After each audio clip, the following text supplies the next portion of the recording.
Natumai ubuheri wa afya mtazamaji wa Star TV popote pale ulipo duniani kwa usiku huu. Kwa moyo mkunjufu nikaribisha katika Star TV habari kwa wakati huu. Yako mengi sana ambayo yamejiri kutwa nzima, lakini miongoni mwa habari za uhakika zaidi ambazo zimepita katika chumba chetu cha habari na kuhakikiwa nami pia kuweza kuzileta mbele ya luninga yako kwa usiku huu ni pamoja na TAKUKURU mkoa wa Mara yaokoa zaidi ya milioni 49 za TANAPA zilizokuwa zilipe makaburi hewa 123 mkoani humo. Mtazamaji, kwa hayo na mengine mengi kwa moyo mkunjufu nikusihi uungane nami hadi tamati. Karibu.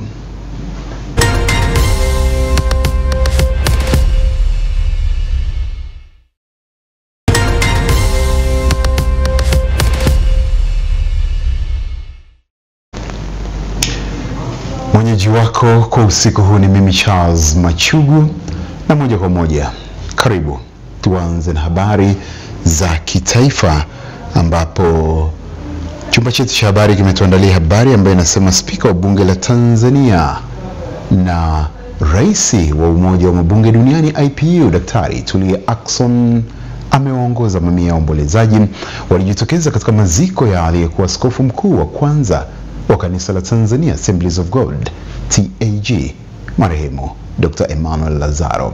Kupitia msiba huo, Daktari Tulia amewakumbusha waumini wa madhehebu yote nchini kuendelea kuiombea nchi amani pamoja na viongozi wote, hususan katika kipindi hiki ambapo taifa linaelekea kufanya uchaguzi mkuu.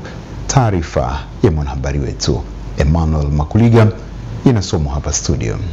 Yu mwema Yesu, yu mwema, haleluya, yu mwema. Wimbo huu unafuta hisia za Spika wa Bunge la Jamhuri ya Muungano wa Tanzania Tulia Ackson Mwansasu kukumbuka mahubiri ya Askofu Daktari Emmanuel Lazaro enzi za uhai wake katika ziara yake ya mahubiri mkoani Mbeya. Tulia amesema kazi kubwa ya mafundisho ya neno la Mungu ilifanywa kwa umahiri na marehemu enzi za uhai wake. Alitumia muda mwingi kufundisha neno la Mungu na kuombea viongozi wa taifa hili, na ndio wito wake kwa madhehebu yote hivi sasa. Pamoja na kwamba huwa mnatuombea sana sisi viongozi, lakini pia mnaliombea taifa letu sana. Niwaombe mwaka huu tuliombee zaidi taifa letu. Mwaka huu tuwaombee viongozi watakaopatikana kupitia uchaguzi kwa haki. Lakini hao watakaopatikana kwa haki, Biblia imetuagiza kuheshimu wenye mamlaka. Kutokana na mahubiri ya Injili ya zamani, makamu askofu mkuu wa kanisa la Tanzania Assemblies of God, mchungaji Magnus Mpendakula, anakemea injili potoshi ya miujiza ya kupata mali inayotumiwa na baadhi ya wahubiri wa injili wa kizazi hiki. Hatukatai kuwa na mali, hatukatai kufanikiwa. Kwanza utafuteni ufalme wake, hayo mengine anasema mtazidishiwa. Marehemu Askofu Daktari Emmanuel Lazaro anaelezwa kama mtu wa kuigwa na viongozi wote wa dini kutokana na msimamo wake wa kuhubiri neno la Mungu kwa umakini, ukweli pasipo kupotosha. Sasa wazee hao wanapopumzika, kama alivyosema katibu mkuu, tuna jukumu kubwa sana kuibeba hiyo kazi na kuwa na injili ya kweli kama ilivyohubiriwa. Injili ni ile ile ya miujiza na mambo ambayo Mungu anaweza kutenda bila maji, bila mafuta. Kiwazee naenda nafikisha ujumbe, injili lazima ijoke, bila mafuta, bila maji, Yesu anahubiriwa. Katika usia wake, Askofu Daktari Emmanuel Lazaro inaelezwa alitumia usafiri wa baiskeli na kutembea kwa miguu, kuhakikisha kila mtu anamjua Mungu na kuacha dhambi. Hayati aliokoka mwaka 1957. Tangu wakati huo hakurudi nyuma katika safari yake ya imani. Maisha yake yalikuwa mfano wa kuigwa na wengi. Walimjia Yesu kupitia ushuhuda wake. Marehemu Daktari Emmanuel Lazaro ndiye askofu mkuu wa kwanza wa kanisa la Tanzania Assemblies of God, na safari yake inahitimishwa katika kijiji cha Modiu Masama, wilaya ya Hai, mkoani Kilimanjaro. Bwana alitoa na Bwana ametoa, jina la Bwana libarikiwe. Masamboji. Pole kwa familia yake, lakini pia pole kwa wana TAG wote nchini. Uelewa mdogo juu ya huduma za dharura nje ya hospitali katika baadhi ya maeneo hapa nchini umetajwa kuchangia upotevu wa maisha pamoja na kusababisha ulemavu wa kudumu, hali inayodidimiza nguvu kazi ya taifa. Mwanahabari wetu Beatrice Gerald na undani wa habari hii.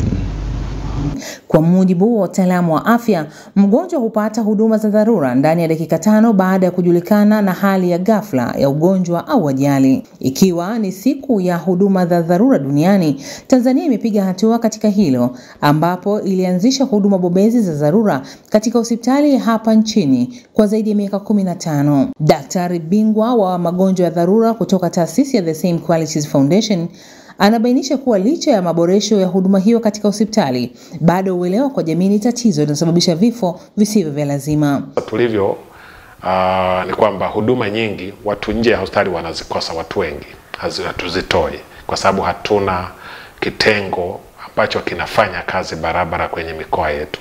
Kwa hivi ni jukumu letu sasa kwenda kwenye hilo ili tuweze kuanzisha huduma hizo za nje ya hospitali, ili watu waweze kupata huduma kuanzia kule. Kwa kufanya vile, kulingana na studies ambazo zimefanyika, tafiti ambazo zimefanyika, ni kwamba unapunguza sana vifo, lakini pia unapunguza muda mrefu wa wagonjwa kukaa hospitalini. Kwa maana mgonjwa akianza kupata huduma mapema nje ya hospitali, eneo la tukio, anakuja anafika hospitalini ameshakuwa stabilized, anakuwa tayari mwili wake, afya yake imeanza kuimarika na anaendelezewa matibabu katika kitengo cha dharura na baadaye kwenye idara husika.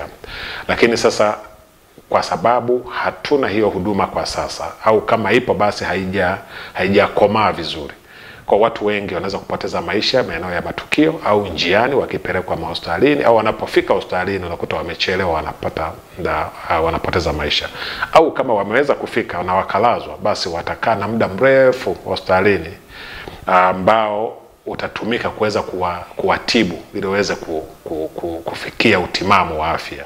Nao baadhi ya wakazi wa jiji la Arusha wanaona ipo haja ya kutolewa kwa elimu zaidi ya huduma za dharura ili kuzuia vifo visivyo vya lazima. Inapelekea hata mtu kupata ndio ulemavu au mzazi kapelekea kabisa kapelekea kifo kwa hiyo mtu. Na inakuwa inapunguza nguvu kazi katika nchi. Ni jamii chache ambao wanajua namna ya kumhudumia mtu ambaye amepata dharura, magonjwa ya dharura kama mshtuko wa moyo au sukari kupanda. Ni wachache ambao wanajua. Kwa ushauri wangu mimi naishauri serikali iandae semina kadha wa kadha kila baada ya miezi au kila baada ya muda, ili kuwapa elimu wananchi watakapopatwa na vitu kama hivyo, ni jinsi gani ya kumhudumia au kumpa huduma ya kwanza kabla ya kumfikisha hospitali. Kwa mujibu wa wataalamu wa bobezi, iwapo huduma za dharura zitatolewa ipasavyo, zinaweza kuokoa uhai kwa 5% hadi 11. Beatrice Gerard, Star TV, Arusha. Taasisi ya Moyo Jakaya Kikwete imeendelea kwa kivutio cha kimataifa kwa kuwa moja ya taasisi zinazotoa huduma za matibabu bingwa bobezi ya moyo katika bara la Afrika na kupunguza idadi ya wagonjwa wanaokwenda nje ya nchi. Kufuata huduma hizo, tupate taarifa zaidi. Mkuu wa wilaya ya Kinondoni Saadi Mtambule amebainisha hayo wakati wa uzinduzi wa baraza la wafanyakazi wa taasisi hiyo, ambapo amesema serikali ya awamu ya 6 inaongozwa na Rais Dr. Samia Suluhu Hassan imewezesha JKCI kuboresha huduma zake ambazo zimesaidia kupunguza idadi ya wagonjwa wanaokwenda nje ya nchi kufuata huduma hizo. Kazi hii nzuri ambayo tumeifanya ni kielelezo cha umahiri na umadhubuti wa wafanyakazi. Tuombe basi jitihada hizi ziendelee kuwa hivi.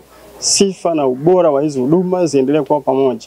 Kwa hiyo kupitia baraza hili tuna imani ushirikiano na umoja utaendelea kuimarika, ili tukishakuwa pamoja huduma hizi zitaendelea kuwa imara siku hadi siku. Kwa hiyo ni hongera sana kwa hospitali yetu. Mkurugenzi mtendaji wa JKCI Dr. Peter Kisenge amesema katika mwaka wa fedha 2025-2026 taasisi hiyo imejipanga kusogeza huduma za matibabu ya ugonjwa wa moyo karibu na wananchi ili kuweza kuwabaini wagonjwa katika hatua za awali. Moja ya taasisi yenye vifaa ambavyo vina uwezo mkubwa wa kugundua matatizo ya moyo. Sasa hivi tuna maabara ambayo iko pale, ni maabara ambayo ni yenye akili mnemba au artificial intelligence, inaweza ikagundua mambo mengi na yenye matatizo ya moyo na tayari imeshasimikwa pale kwenye taasisi ya moyo. Hii maabara inaweza kugundua hata ukiwa na kansa kwa kutumia artificial intelligence, lakini inaweza kugundua hata magonjwa mengine kama vile malaria mfano ikiwa kwenye stage ya kwanza, na iko sasa hivi pale kwenye taasisi, na hii ni kazi inayofanywa na Mheshimiwa Rais Dr. Samia Suluhu Hassan. Naye afisa wa kazi kutoka ofisi ya Waziri Mkuu, kazi, vijana, ajira na wenye ulemavu, Violet Ndeza, ameziomba taasisi ambazo hazina baraza la wafanyakazi kuanzishwa kwa baraza hilo kwa mujibu wa sheria ya kazi. Asi pia wawe na kikao cha tathmini ili waweze kujitathmini wametekeleza namna gani, wamekwama wapi na wameboresha wapi. Ni kikao pia ambacho ni muhimu sana. Jambo la msingi zaidi, tunaomba kwamba hawa wafanyakazi waweze kuboreshwa maslahi yao, lakini pia kwa kuwa wao ndo mboni na jicho la hii taasisi, kwa sababu kuwa na vifaa, kuwa na majengo ni jambo lingine, na kutoa huduma pia ni jambo lingine. Baraza la wafanyakazi ni baraza ambalo lipo kwa mujibu wa agizo la Rais namba 1 la mwaka 1970 ambalo lina lengo la kuwashirikisha wafanyakazi wa ngazi zote katika utekelezaji wa shughuli za taasisi kwa kushirikiana na uongozi. Asante. Ni sauti yake Angela Mathare toka jijini Dar es Salaam. Mkuu mkoa wa Mwanza Saidi Mtanda ametoka wakurugenzi wa wilaya zote zinazopakana na Ziwa Victoria kuanza mkakati wa kufanya usafi ili kulinda mazingira ya Ziwa Victoria, ikiwemo mazalia ya samaki na viumbe hai wengine ambao wako hatarini kutoweka kutokana na uvuvi haramu. Tupate taarifa zaidi. Maelekezo ya mkuu wa mkoa wa Mwanza Saidi Mtanda yamewasilishwa na mkuu wa wilaya Ukerewe Christopher Ndubaigai katika kikao kazi kilichowashirikisha makamanda wa polisi kutoka mikoa 6 kanda ya Ziwa pamoja na wadau wa uvuvi, kilichofanyika katika kata Mulutungulu wilayani Ukerewe. Ni vema halmashauri, vijiji na mashirika pamoja na wananchi tukaanzisha kampeni mahususi za usafi wa mwambao, lakini tukaendeleza vile vile kupanda miti ya asili, lakini kuelimisha jamii yetu kuhusu umuhimu wa kulinda mazingira ya ziwa. Mkuu wa operesheni maalum za jeshi la polisi nchini, naibu kamishna wa polisi Mihayo Msekela, ametumia kikao hiki kukemea uvuvi haramu, huku kamanda wa polisi mkoa wa Mwanza, naibu kamishna wa polisi Wilbrod William Mutafungwa akisisitiza utoaji wa elimu na kuimarisha doria ili kuzuia na kukomesha uvuvi haramu. Toka mwezi wa kwanza mpaka wa 4 tayari tuna makosa 152. Kwa kuna ongezeko takriban 900% ya uhalifu huo wa kupatikana na zana haramu. Sasa wale tunaohusika na uingizaji, usambazaji wa zana hizi lazima tutazame tufanye nini ili tuzipunguze zana hizi haramu. Hii kazi tunasema lazima iwe endelevu, ndio mbele wetu, lakini pia tuendelee kufanya doria na misako katika maeneo yote ya Ziwa Victoria, na doria hizi zilenge kuzuia uhalifu ukiwepo uvuvi haramu. Wadau wa uvuvi wametumia kikao hiki kutoa maoni na ushauri utakaosaidia kuzuia uvuvi haramu. Pendekezo langu ni kwa naomba waendelee kufanya vikao mbalimbali na wavuvi wakifanya kwenye maeneo yao ya kufanyia kazi.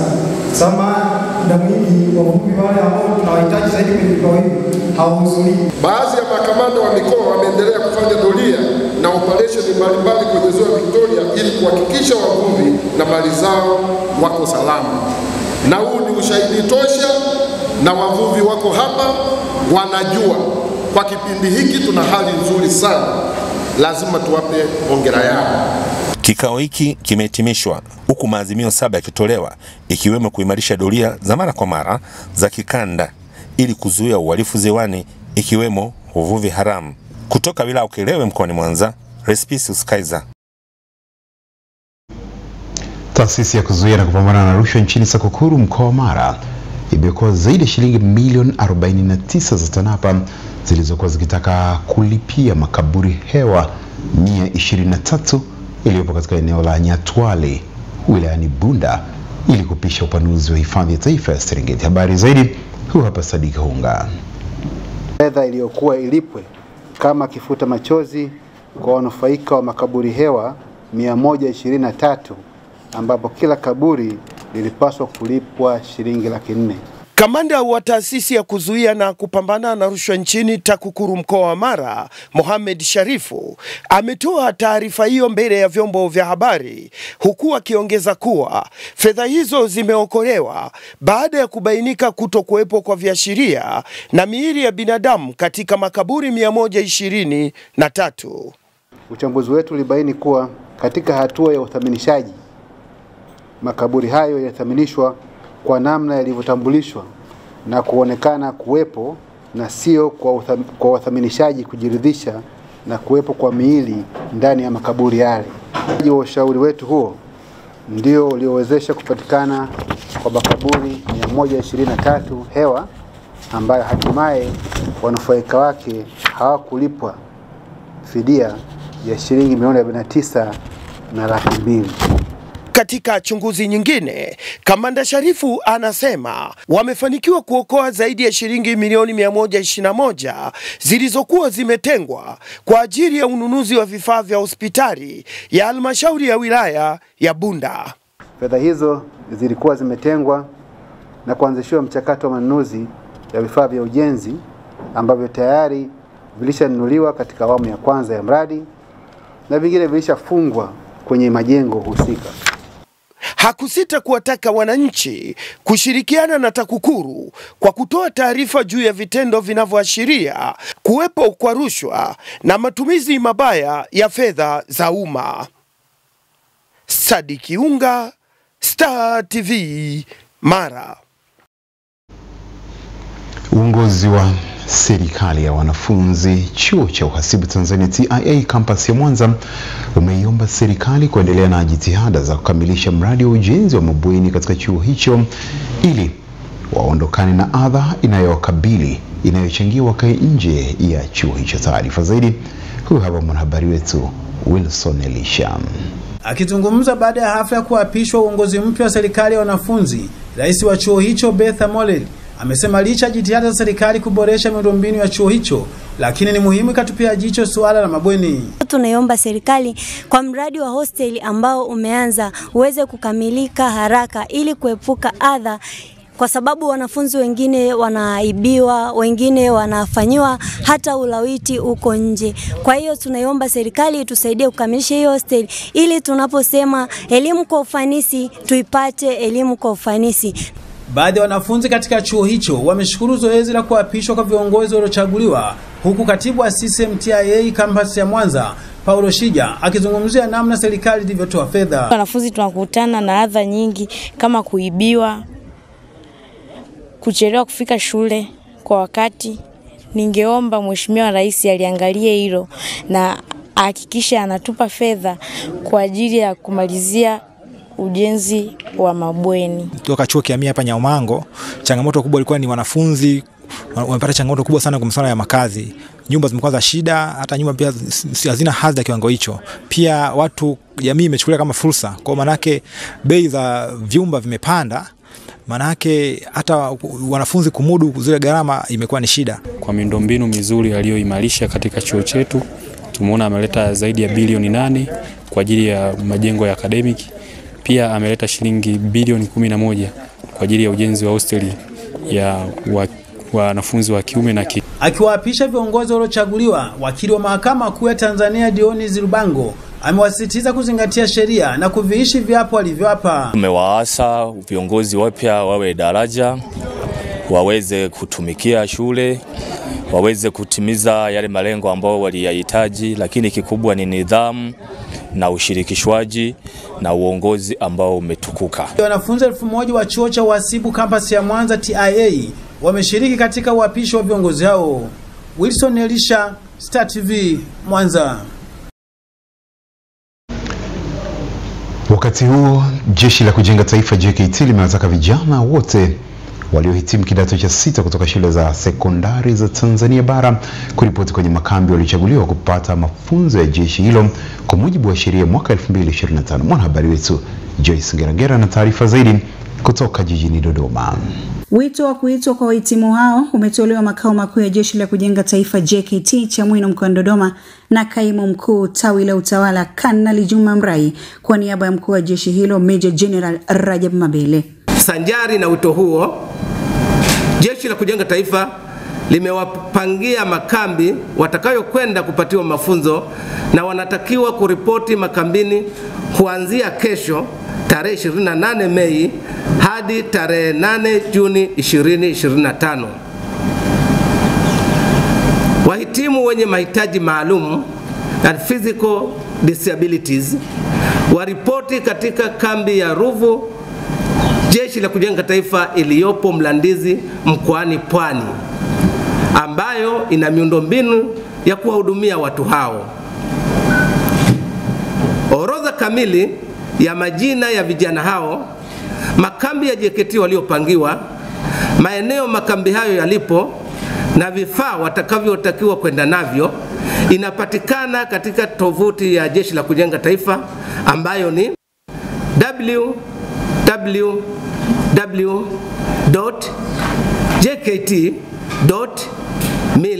www.jkt.mil.tz. Aidha, Kanali Mrai akatumia fursa hiyo kuwataka wazazi na walezi kuhakikisha vijana waliopata fursa hiyo wanahudhuria mafunzo hayo.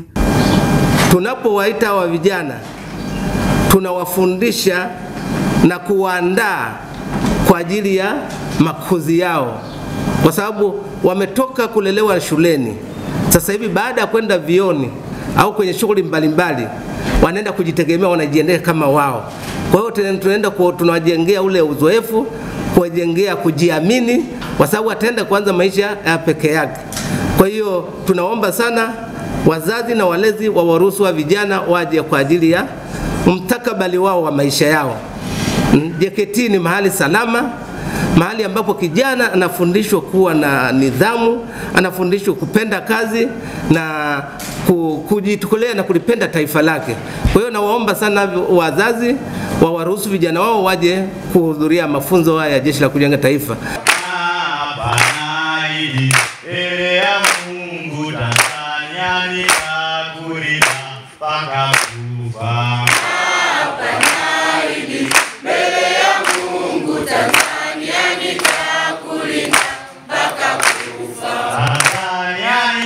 Kutoka makao makuu ya Jeshi la Kujenga Taifa JKT wilayani Chamwino mkoani Dodoma, Joyce Ngerangera, Star TV. Tukiangazia habari nyingine, chama cha ACT Wazalendo kimejidhatiti kukabiliana na changamoto za masuala ya afya yanayowatatiza wajawazito, ikiwemo gharama kubwa za matibabu pamoja na kufufua viwanda vilivyokufa ndani ya jimbo la Tanga. Mwanahabari wetu Mbonia Herman toka mkoani Tanga na undani wa habari hii. Mwenyekiti wa chama hicho jimbo la Tanga, Nasiru Imamu, ametoa kauli hiyo wakati wa zoezi la kumkabidhi fomu ya ubunge wakili John Mbogo katika ofisi za chama hicho zilizopo barabara 20 jijini Tanga. Moja ni jambo la kwanza, tutahakikisha tunahangaika na swala la mama na mtoto pale kwenye hospitali yetu, kwa sababu ukiangalia sasa hivi mwana mama akienda kujifungua huku tunasema sio kujifungua ni shilingi 150, lakini si kweli. Reality inaonyesha kwamba kwenda pale Bombo siku 3, mimi nimetoka kama shahidi, nimetumia si chini ya 289 na kitu. Kwa upande wake, wakili John Mbogo baada ya kukabidhiwa fomu ya ubunge amesema pamoja na mambo mengine, suala la viwanda vilivyokufa katika jiji la Tanga litakuwa kipaumbele chake kurejesha hadhi ya mkoa huo kama miaka ya nyuma. Na lengo ni kwamba Wanatanga wamekuwa na kiu ya kurudisha viwanda vyao vilivyopotea. Kwa miaka mingi serikali yetu iliyokuwa ikituongoza haikutufikiria wala haikutukumbuka katika masuala ya viwanda. Sasa tunataka tena viwanda, kwa sababu viwanda ni ajira, na nguvu kazi ya Tanga inaongelea kwamba tuna 68% ya vijana ambao leo wakitumika katika viwanda, nafikiri tutakuwa na uchumi mkubwa sana katika jimbo letu na katika mkoa huu wa Tanga kwa ujumla. Katibu wa chama hicho jimbo la Tanga, Mohamed Ponda, amewakaribisha wagombea wengine wenye nia ya kugombea jimbo la Tanga kujitokeza na kushiriki mchakato wa kumpata mwakilishi mmoja kupitia chama cha ACT Wazalendo. Tunatoa fursa wengine wasiogope, baada ya kumuona Mbogo amekuja kuchukua fomu, waweze kuja kuchukua fomu, kwa sababu sisi chama chetu kinasimama katika demokrasia ya kweli. Hakuna mwenye hatimiliki ndani ya chama chetu cha kwamba yeye ndio anaweza kugombea peke yake. Kwa hiyo tunafungua na tumefungua kwa yoyote, siku zimebaki bado, waje kuchukua fomu ya kugombea ubunge wa jimbo la Tanga mjini. Wakili John Mbogo anakuwa mgombea wa kwanza kuchukua fomu ya ubunge kupitia chama cha ACT Wazalendo katika jimbo la Tanga mjini. Mbona Herman, Star TV, Tanga.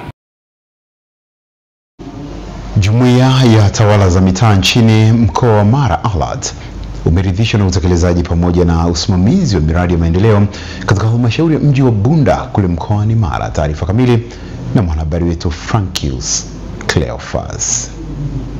Akiongea kwa niaba ya wajumbe wa ALAT mkoa wa Mara, mwenyekiti Daniel Komote anasema kuwa miradi yote takriban 4 iliyotembelewa na wajumbe hao wameridhishwa na utekelezaji wake. Kwa niaba ya ALAT mkoa tunawapongeza sana.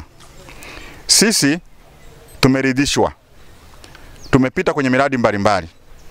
Tumepita mradi ambao kimsingi mmeweka nguvu nyie wenyewe, mapato ya ndani milioni 50, na tumeona darasa zuri kabisa na limeanza kutumika, maabara katika shule ya sekondari Paul Johnson. Kipekee niwapongeze sana. Mahala pengine sisemi halmashauri gani, lakini halmashauri zingine mapato ya ndani wanadhani ni fedha za matumizi tu ya ndani, pamoja na kutoa fedha kwenye vikundi vya kina mama 10%. Lakini nyie umechukua fedha mmerudisha kwa wananchi. Hamna mapato makubwa kivile, lakini kile mnachokipata tumekiona mmerudisha pale. Kwa kweli kwa niaba ya ALAT tunawapongezeni sana. Aidha, msisitizo unazidi kutolewa kutunzwa kwa miradi hiyo ili wananchi waendelee kunufaika. Kwa sababu tumeona kwamba miradi mingine imekamilika vizuri na mingine inakwenda kukamilika vizuri. Kwa hiyo rai yangu ni kwamba miradi hii iendelee kutunzwa vizuri.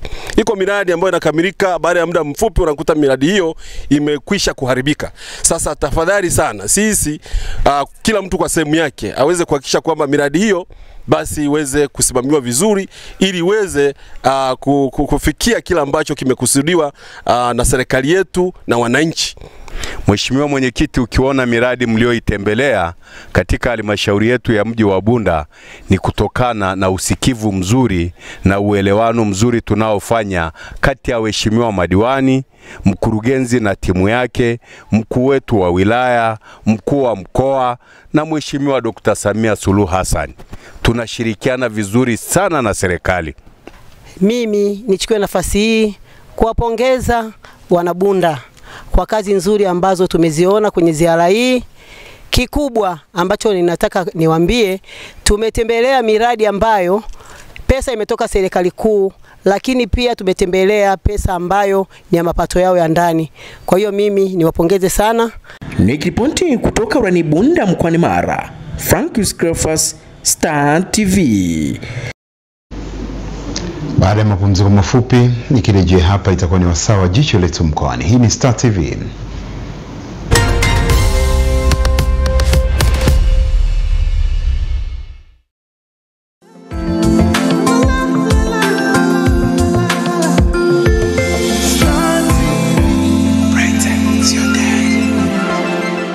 Mashindano makubwa kuvuka mipaka ya mabara yanayojenga historia ya kuleta pamoja vilabu vikubwa duniani. Ni vilabu 32 ndani ya siku 30, mchezo mmoja wenye ladha tofauti za kila bara. Nani kuleta taswira mpya ya soka ulimwenguni? Nani kutengeneza ufalme mpya wa soka la vilabu? Na nani kufunga ukurasa wa enzi zake za soka kihistoria? Ni kombe la dunia la vilabu ndani ya Star Times kuanzia Juni 15, 2025. Mimi nifikiria utaniambia habari ya biashara, habari ya mifugo. Huu unazungumza habari ya ujenzi. Kwa hiyo hii bati ndio utaezekea. Sasa wakati tulikuwa nao ulitaka niesheke nini maboshi? Fundi. Umeshindwa kumshauri huyu mzee? Pengine alikuwa na bana matumizi. Sikia Jangala, mabati yenye geji 32 hairuhusiwi kabisa kuwezekea nyumba za kuishi. Bati ambazo zinafaa kwa ujenzi ni geji 28 na geji 30. Geji 32 zimetengenezwa maalum kwa ajili ya kuwekea uzio kwenye mradi au ujenzi wa kujengea mabanda ya mifugo. Nimekuelewa. Tena hakikisha bati hizo zimekidhi viwango na kuwekewa alama ya ubora ya TBS. Kwa maelekezo zaidi piga namba zifuatazo. bure 0800 tovuti www.tbs.go.tz.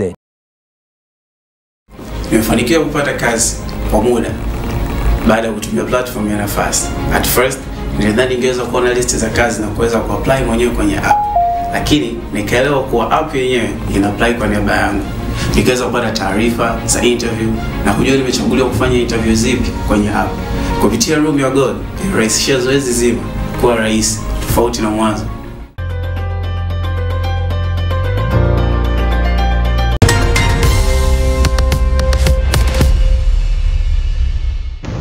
Watoa huduma za kiafya mkoa wa Kilimanjaro wametakiwa kutoa huduma hizo kwa ubora kwa kuwa serikali imewezesha kuwepo kwa mbinu bora pamoja na vifaa tiba zaidi ya 90% vitakavyowezesha huduma za afya kupatikana. Mwanahabari wetu Diana Rose Charles na undani wa habari hii. Katika kuadhimisha siku ya muuguzi ambayo huadhimishwa Mei kila mwaka, ambapo kwa mkoa wa Kilimanjaro maadhimisho hayo yanategemea kufanyika Mei 30, Chama cha Wauguzi Tanzania mkoa wa Kilimanjaro wametenga siku 3 kwa ajili ya kutoa huduma mbalimbali za afya bure kwa wakazi wa mkoa huo. Maadhimisho haya yanafanyika ili kumwenzi muasisi wa huduma za uuguzi duniani Bi Florence Nightingale. Muasisi huyo alifanya kazi ya kutoa huduma kwa jamii, hususani waathirika wa vita ya kwanza ya dunia. Alikuwa akiwahudumia majeruhi hao kwa kutumia taa ya kibatari kulingana na teknolojia ya wakati huo. Sisi wauguzi wa mkoa wa Kilimanjaro, kwa kumwenzi muasisi huyu Bi Florence Nightingale, tumeazimia kutoa huduma mbalimbali kwa jamii ya halmashauri ya manispaa ya Moshi. Huduma hizi zitaanza kutolewa leo tarehe 27 mwezi wa 5 2025 na zitaendelea kutolewa hadi tarehe 29 mwezi wa 5 2025 katika viwanja hivyo Uhuru Park. Uboreshaji wa miundombinu na kuwepo kwa vifaa na vifaa tiba ikaimizwa kuwa chanzo cha wauguzi hao na watoa huduma za afya katika mkoa wa Kilimanjaro kuwa chachu ya kutoa huduma nzuri kwa wakazi wa mkoa huu. Lakini leo serikali imeweka mazingira wezeshi.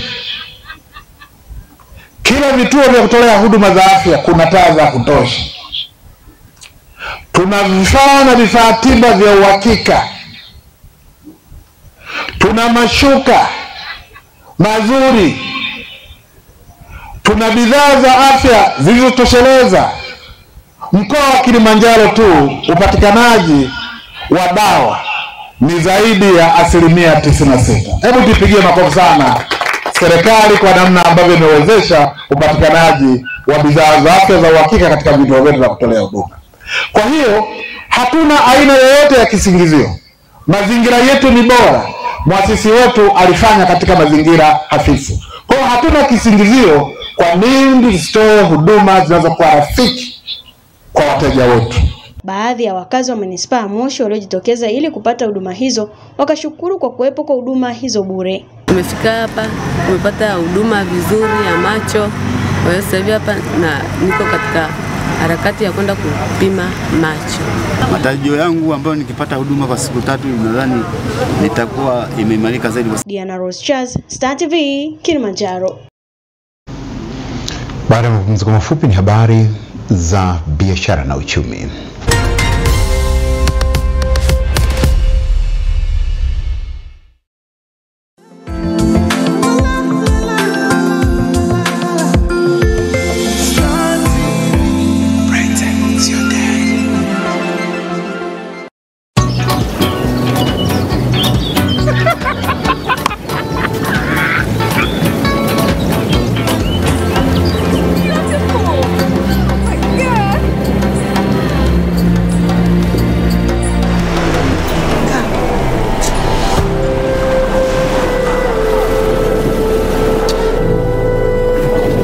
Ufalme wetu haukaukiwi. Hapa show mbili mpya, huku tamthilia endelevu. Hapa vicheko na kule madrama kama yote ndani ya Maisha Magic Bongo. Dada, umekanyaga waya.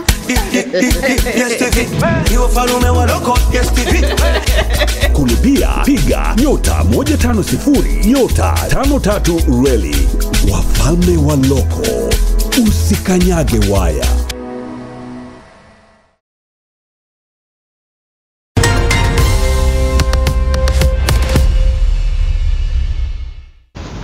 Watanzania wanaishi katika mikoa inayopakana na Malawi, Zambia na Jamhuri ya Kidemokrasia ya Kongo.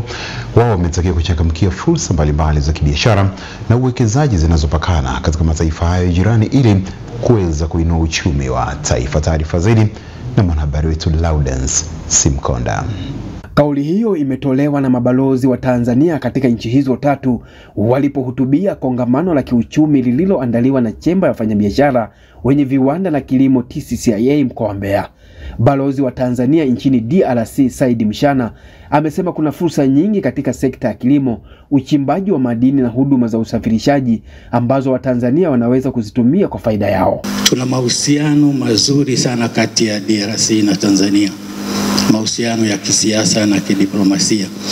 Kwa hiyo yenyewe ni fursa kwa wafanyabiashara wetu kuja Kongo kwa ajili ya kuja kufanya nini? Biashara. Kwa upande wake, balozi wa Tanzania nchini Zambia Luteni Jenerali Matthew Mkingule amesisitiza umuhimu wa ushirikiano wa kibiashara baina ya wananchi wa pande zote mbili. Kwa hiyo nawakaribisheni mfanye biashara ya mchele Zambia. Njoni muuze viazi, njoni muuze maharage, njoni muuze ndizi.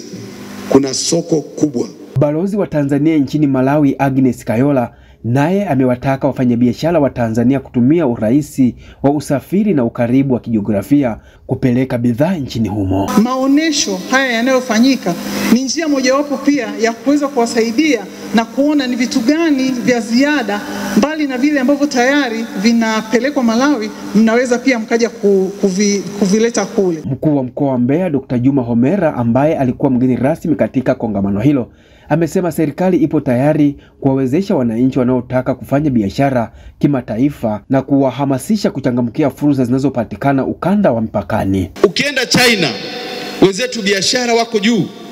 Ukienda Ethiopia wako juu. Sasa sisi kazi yetu tunajifungia tu ndani. Yaani wewe uko Mbeya, umezaliwa Mbeya, umekulia Mbeya, utakufa unazikwa Mbeya. Hii sio sawa.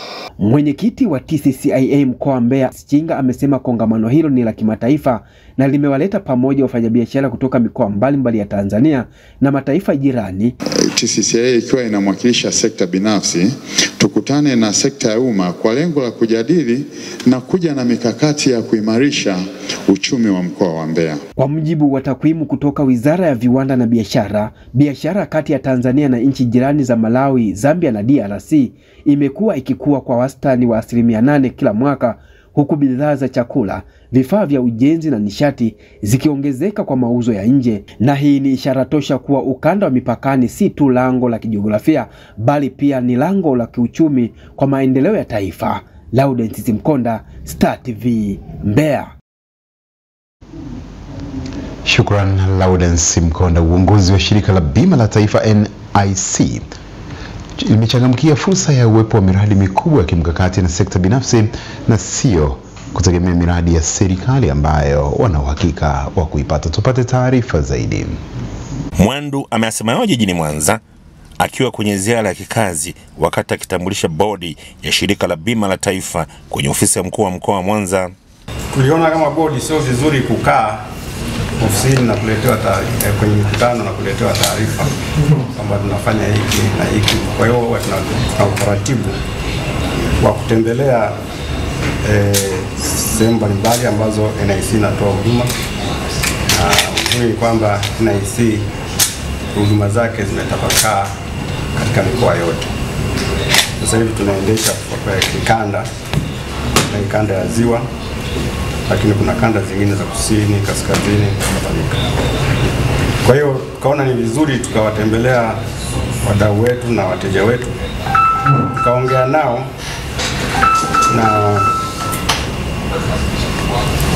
na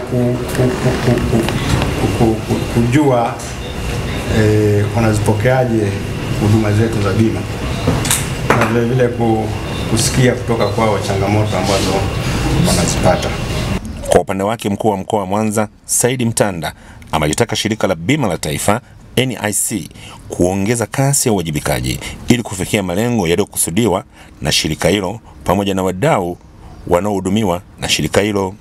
Kwa kuwa ni taasisi ya serikali, hamtumii ushawishi wa kifedha, lakini mkitumia ushawishi wenu wa utaalamu wenu, liquidity ambayo ipo NIC ni kubwa kuliko insurer mwingine. Hiyo peke yake ni mtaji na ina provide confidence kwa wale wateja kwamba jambo lolote likitokea NIC inaweza kufanya nini, kucover damage na cost za hasara ambayo imetokea. Bodi ya shirika la bima la taifa ipo kwenye ziara ya kikazi mkoani Mwanza kukagua na kuwatembelea wadau mbalimbali wanaohudumiwa shirika hilo kutoka jijini Mwanza. Respicius Kaiser. Mwenyekiti wa bodi ya mamlaka ya udhibiti wa mbolea Tanzania TFRA, Daktari Anton Mwandu Diallo amewataka wakulima wa kahawa kule Mbinga mkoani Ruvuma kuzingatia kanuni bora na teknolojia za kilimo ili waweze kuongeza uzalishaji na kuondokana na umaskini. Mwanahabari wetu Adam Damian na taarifa zaidi.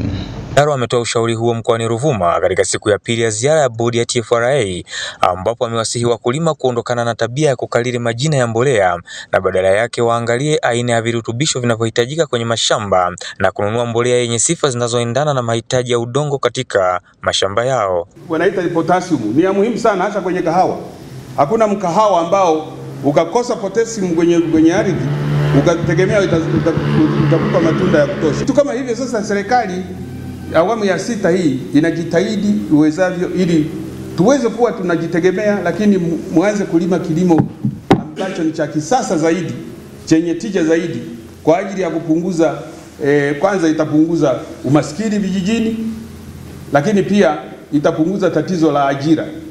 Sasa hili ni vizuri sana wale wataalamu wetu wa kilimo kwenye maeneo wakalifahamu, wakifanya soil scan ile shamba wakilipima wakapata wakawa na kanzidata ya karibu kila shamba, ni rahisi sana kumsaidia mkulima huyu akanunua mbolea iliyo sahihi na akaongeza tija.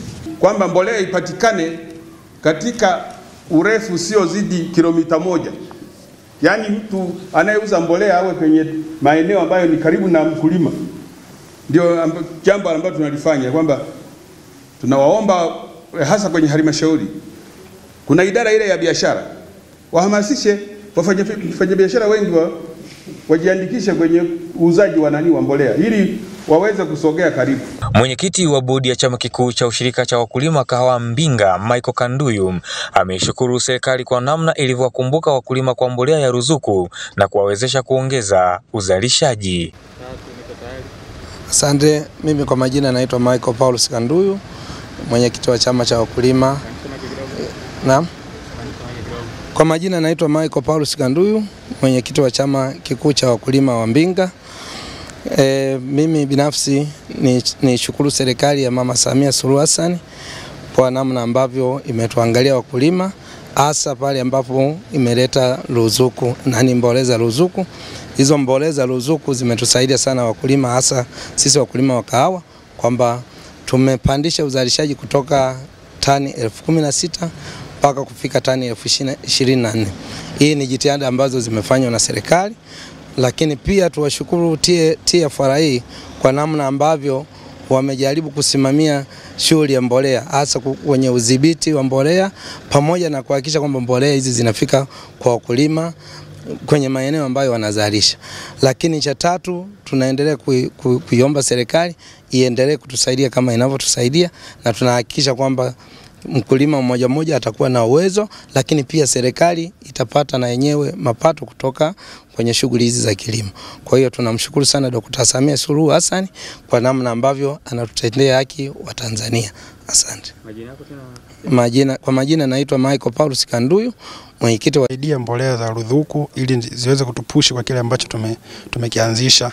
Awali Dr. Diallo akiwa katika ofisi ya mkuu wa wilaya ya Mbinga amepata nafasi ya kupata taarifa ya matumizi ya vifaa vilivyotolewa na serikali, hususan soil scanner, ili kuwawezesha kujua aina ya virutubisho vinavyohitajika kwenye mashamba husika. Kwamba tunaweza tukajua kwamba ukanda huu hapa, mbona kwamba kwa rutuba ya Mbinga sisi hapa karibu mazao mengi na stahili ya maeneo mengi.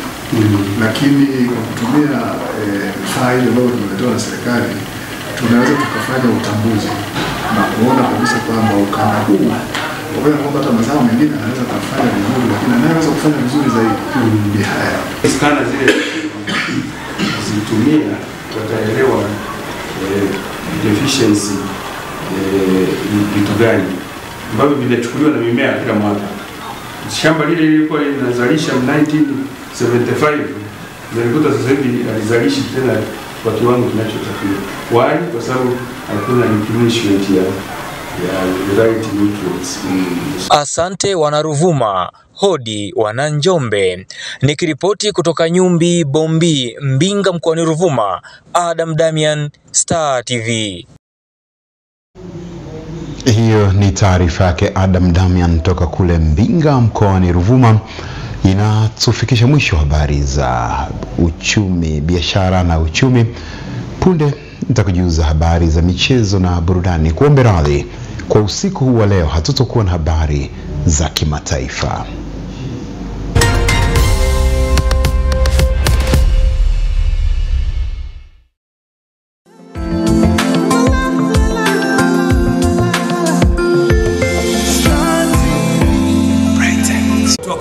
Acha nafasi kule Limpanzo ameweka kule kwa Janja Hua. Nafasi ya wazi kabisa hii. Simba anamwinda na anaweza kumpata wakati wowote. Imetengwa, inawekwa ndani kule Janja Hua. Anaweka chuma. Nyavu zinatikisika. Tarehe 17 tunampiga Moroko. Tarehe 25 mwezi wa 5 tunampiga kwa Mkapa. Kwa Mkapa hajawahi kutoka mtu. Hii ndiyo Simba. Haya wanangu wa Bwera, twenzetu ni Moroko. Aje mwingine alijaue. Ili kutizama mitanange hii miwili ya Simba, lipia kifurushi cha bomba kwa shilingi 27,000 ndani ya DStv. Aje mwingine alijaue.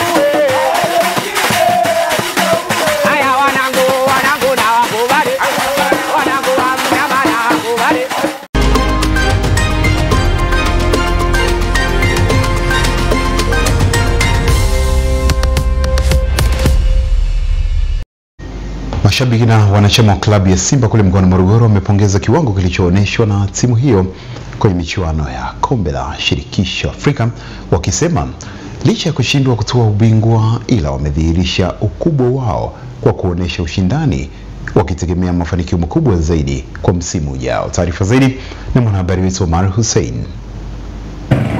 Mashabiki hao wa timu ya Simba wanasema kiwango cha timu yao hasa kwa michezo ya mwishoni kuanzia ngazi ya robo finali kombe la shirikisho barani Afrika msimu wa mwaka 2024-2025 imedhihirisha ukubwa wao. Pamoja na kukosa ubingwa, wana matumaini makubwa ya kufanya vizuri zaidi msimu ujao. Kweli Simba alikuwa na nia na kitu cha kujitetea kulibakisha kombe nyumbani, lakini kutokana na uongozi wa juu, figisu hazijaanzia hapa. Figisu zimeanzia toka kwao. Wameleta figisu kwanza za uwanja. Simba kama Simba, kwa kuwa timu inayojiamini, imekubaliwa kulikita sehemu yoyote tu kwenda kucheza mpira huu. Lakini kilichotokea, Watanzania wengi wameona kweli jana Simba kuna kitu alikuwa anakitafuta na kuna nia ilikuwa inatafutwa ndani ya klabu ile ya Simba. Na kila mtu mpira kaona, na kaona nini kilichotokea, na kaona kwamba Simba kafanya nini, na kachezaje, na kaingia na mbinu gani, yote inaonekana mpaka mpira ulipokwisha. Yote kwa yote wenzetu wamechukua kombe. Basi kinachotakiwa sisi tujipange tena upya, tungoje msimu ujao. Tumefika mpaka finali, sisi tunaona, kwa mimi hapa naona kama ni jambo la kushukuru kutokana na timu yetu jinsi ilivyojengwa, bado mpya. Ninachowaomba ina maana kwa sababu bado tuna mechi za ligi kama 3 au 4, tuendeleze hizi michezo iliyobakia kama tutafanya vizuri. Wakati hayo yakiendelea, mashabiki wa timu ya Yanga, watani wa jadi, wameeleza pia mtazamo wao. Ule mpira sio ngonjera ile. Wao Simba wanacheza mpira midomoni na wanategemea manyaunyau. Ule mpira hauna manyaunyau wale Waarabu. Kwanza tunawaambia Simba, sasa wanaume sisi tumeshatangulia finali kule katika kombe la FA. Wamfunge Singida ili waje. Sisi tunawataka. Na wakumbuke Bekane kule kwao kuna goli lilikataliwa, walishashangilia sana jamani, sijui kama mnaelewa. Ilikuwa 3-0 kule.